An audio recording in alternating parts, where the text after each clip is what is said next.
This has been a sobering and devastating week in Ukraine, and Britain must continue to stand with Ukraine in its fight for freedom and sovereignty and back them against this evil and heinous acts that we have seen and are constantly committed by Putin. The latest barbaric acts from him and from Russia have led them to brutally target civilian infrastructure in Ukraine. And the world has once again witnessed his cold-blooded actions, where we have all seen bodies of civilians being pulled from rubble and the deaths of young people and children. All that we have seen in the news this week. We've also witnessed his war machine hitting targets in Romania, one of our NATO allies. Putin's barbaric war of aggression continues, and he has demonstrated his complete and utter lack of interest in de-escalation or pursuing a peaceful resolution. Now, in government, this party has a proud record of supporting Ukraine in its fight against Putin. But when this government gets it right, we will support them. But the recent shameful actions to loosen sanctions on Russian oil and gas are not acceptable to us. So will the government take action in light of the continued threat from Putin? And would they not rather drill in the North Sea rather than loosening the sanctions on Russian oil and gas? We have seen that the Russian ambassador has been summoned by the FCDO. But how is the government responding to Russia's drone attack on Romania? This is a dangerous escalation that we have seen. What support is being given directly to Romania and to other NATO allies in the region to protect them? What action is the government taking to tackle the Russian shadow fleet as it continues to slip through our waters? What work is the Foreign Secretary doing with the Ministry of Defence to ensure that both the RAF and the Royal Navy are equipped and prepared to deal with Russian proxies passing through our waters? When is the Coalition of the Willing due next to meet? What actions are being taken to further target Putin's ability to wage war? And what proposals are coming forward to bring an end to this conflict? The UK must continue to show resolve and use every tool at its disposal to back Ukraine and our allies and defend our freedoms and values from Putin's acts and assaults. Mr. Speaker, I thank the Shadow Foreign Secretary for her comments, and she will know how important it is that we maintain the support across the House for our action in relation to supporting Ukraine and the pressure on Russia. And it sends a very important message from the whole of Parliament to Putin that we stand in solidarity with Ukraine.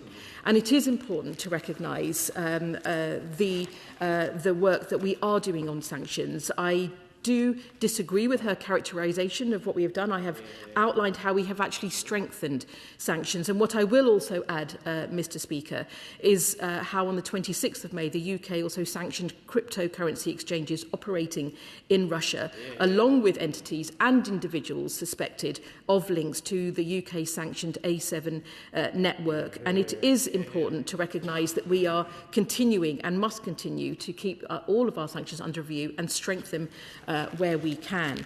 What I will also say to her is that her contribution today has outlined why we must see a commitment to an unconditional ceasefire. It is unacceptable to see the attacks that we had both on Ukraine and then the drone attack on Romania. But it is also important to say it is Russia that is stalling and backtracking. And Putin has continued to repeat ultra-maximalist demands which would amount to an end to Ukraine's existence as a sovereign, independent state, while dragging out talks and escalating his aggression against Ukraine. We, however, will continue to work with international partners. We are doing that every week. And we are continuing to work with international partners to ensure that Ukraine gets the military and financial support it needs to defend itself, whilst ramping up the economic pressure on Russia in order to force Putin to de-escalate the war and engage in meaningful talks. John Slinger. Thank you, Mr. Speaker. Given that the urgent question is about Russian attacks on civilian infrastructure, I would like to bring the voice of a Ukrainian who messaged me earlier today into the chamber. Today, Ukraine marks the day of remembrance for the children killed as a result of Russia's aggression. And this is not history. Even this week, there are new deaths, new wounded children, new families destroyed. My Instagram and Facebook feeds are full of these stories. Children injured on the way to shelters, mothers and grandmothers killed, little ones left bleeding while people wait for the attack to end before help can reach them. This is what Russia's attacks on civilian infrastructure mean for Ukrainians. Not numbers, but children's lives being stolen. And I ask the Minister and other honourable members to reflect on that. Minister.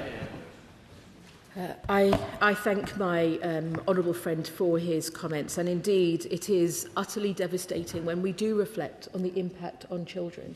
The children who have been killed, the children who have been injured, the children whose schools have been destroyed, the children whose education is affected, the children who don't have their parents living in, whose parents may be both involved in the war on the front line, but also in supporting the front line.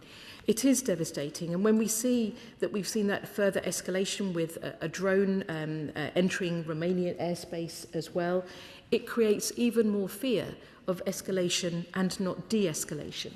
And it is important to say that we need this unconditional ceasefire that we continue to call for and to work for. And it is also important to say that time and time again, Russia has shown it has no regard for civilian life, for children's lives, for international law, or for the sovereignty of its neighbours. And this must not be allowed to stand. Paul Curl, the Liberal Democrat spokesperson. Thank you, Mr. Speaker. The House will join me in expressing deep condolences to all those who have lost loved ones as a result of Russia's unlawful war in Ukraine. The UN has verified nearly 16,000 Ukrainian civilian deaths and a further 45,000 injuries since Russia's illegal invasion. On Tuesday alone, Putin's evil regime fired another 73 missiles and 656 drones at residential buildings and non-military infrastructure across Ukraine, killing at least 22 people and wounding more than 100. Russia has now destroyed 90% of Ukraine's thermal power generation, while continuing to profit from fossil fuel exports that fund this destruction. Will the Minister please confirm whether the government will stop prevaricating and show leadership on the world stage by transferring the £30 billion in frozen Russian assets held in the Ukraine to Ukraine, held in the UK, to Ukraine to aid in their defence? Will the government also ban all UK maritime services supporting Russia's fossil fuel experts? And finally, will it scrap its shameful sanctions waiver on fuel and diesel products refined from Russian crude? Minister. Mr. Speaker, may I thank the honourable gentleman for his question. What I will say is that I have outlined how we have increased sanctions, and even just in the last few weeks. And it is important, as he will know, that we continue to work with the international community, with our close working with the EU. He will know how much this is a personal priority as well for the Prime Minister. And he will know that what we are working towards and what we must continue to work towards actively across the whole of the international community is the commitment to an unconditional ceasefire, and also that we have worked with close partners on a shared plan towards peace. And I will say that it was important also to hear with Secretary Rubio giving evidence to Congress yesterday to call out on Russia for failing to meet its objectives, and that we continue to work with the US closely on their work on peace, but also on their work in supporting Ukraine.